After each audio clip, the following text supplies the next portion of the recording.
Selamat pagi sahabat semua, ketemu dengan saya lagi Dr. Caroline Tirtajasa, SPOGK.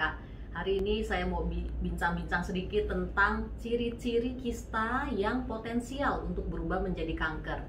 Sebetulnya kista ovarium ada ciri-cirinya yang menunjukkan kalau dia potensial berubah jadi kanker indung telur. Nah, ciri-cirinya apa saja? Ya, yang pertama ciri-cirinya adalah munculnya di usia yang sudah tua. Ya, biasanya ibu-ibu yang usianya sudah di atas 40 tahun, kalau kita lihat ada kista, ya hati-hati ya, kemungkinan besar dia potensial ke arah ganas. Ya, karena umur 40 tahun ke atas, apalagi kalau sudah menopause, indung telur harusnya ciut, mengecil karena hormon sudah tidak ada lagi atau hampir tidak ada.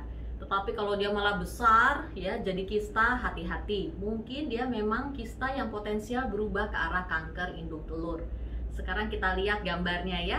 Nah, gambarnya seperti ini nih, kanker indung telur. Kalau ini yang sudah diangkat ya, kalau di gambar rahim, ini indung telur yang kiri kanan ya sudah berubah ke arah kanker. Kalau seperti ini biasanya masih stadium 1-2 ya, jadi masih ringan. Nah, sekarang ciri-ciri klinisnya apa? Kalau ditanya gejala klinis yang dirasakan pasien apa? Jawabannya adalah tidak ada. Ya, karena itu kanker indung telur ini harus diwaspadai karena dia merupakan silent killer ya. Tanpa gejala, ya gejala baru muncul biasanya kalau sudah mencapai stadium 3. Ya, stadium 3 itu perutnya sudah membesar pasiennya, kemudian terjadi penumpukan cairan atau asites yang banyak di dalam rongga perut. Ya, biasanya kankernya juga sudah kemana-mana, sudah ke ovarium sebelah, sudah ke usus-usus ya. Yang paling sering terkena adalah rahim dan usus-usus serta indung telur sebelahnya untuk daerah penyebaran kanker ini ya. Jadi ibu-ibu yang punya kista ya, apalagi kalau sudah berumur ya 40, 50, 60, bahkan kalau sudah menopause ya muncul kista, kita harus sangat hati-hati. Nah, kalau dari segi USG bagaimana ciri-ciri kista yang kelihatannya potensial ke arah ganas ya. Yang pertama ada bagian padat di dalam kistanya ya. Biasanya kista-kista jinak isinya semuanya cairan ya. Nah, kalau kita dengan USG kita lihat ada bagian padat di dalamnya, itu sudah menambah scoring keganasan ya. Yang kedua apa? Yang kedua kalau sekatnya tebal ya. Jadi kista itu ada kulitnya, sekatnya ya. Nah, kalau itu tebal, kita juga curiga ya ke arah keganasan. Dan kemudian kita juga bisa mengukur arus darah ya, pembuluh darah yang berjalan di dalam kista tersebut. Kita bisa ukur resistensi indeksnya ya. Kalau resistensinya rendah biasanya juga cenderung ke arah kanker indung telur ya, potensi ganas. Kemudian scoring keganasan yang lain lagi adalah jika didapat asites ya, ada cairan di rongga perut yang mulai muncul, itu juga kita bisa lihatnya dengan USG transvaginal semuanya. Nah, scoring yang lain adalah jika terjadi penurunan berat badan dengan cepat, itu juga menambah scoring keganasan ya. Dan yang terakhir itu tadi kriteria USG-nya ya. Yang terakhir adalah kriteria tumor marker.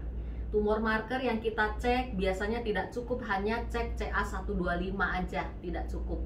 Jadi kita harus cek Roma ya, Roma premenopause atau Roma postmenopause tergantung dari usianya ya, CA125 dan HE4.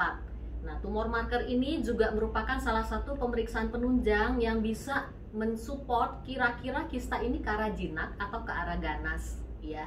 Nah, kista-kista yang dari data-data tadi perkiraannya ke arah jinak tentunya kita bisa angkat dengan laparoskopi. Ya, kista jinak sebesar apapun 20 cm kita selalu bisa angkat dengan laparoskopi ya, prosedur minimal invasif dengan lubang kecil setengah senti, 1 cm bisa.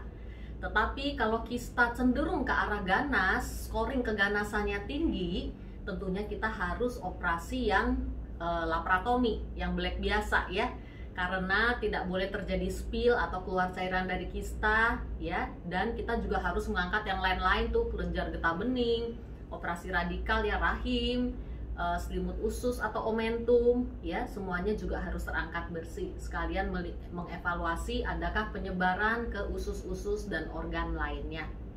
Jadi para ibu jika melakukan screening ginekologi ya, jangan lupa dua-duanya harus dilakukan ya, pap smear untuk deteksi dini kanker mulut rahim dan USG transvaginal langsung saat itu bersamaan untuk mendeteksi adanya kista, miom, atau tumor kandungan lainnya yang bisa juga berpotensi ke arah keganasan ginekologi. Sekian dan terima kasih, semoga bermanfaat.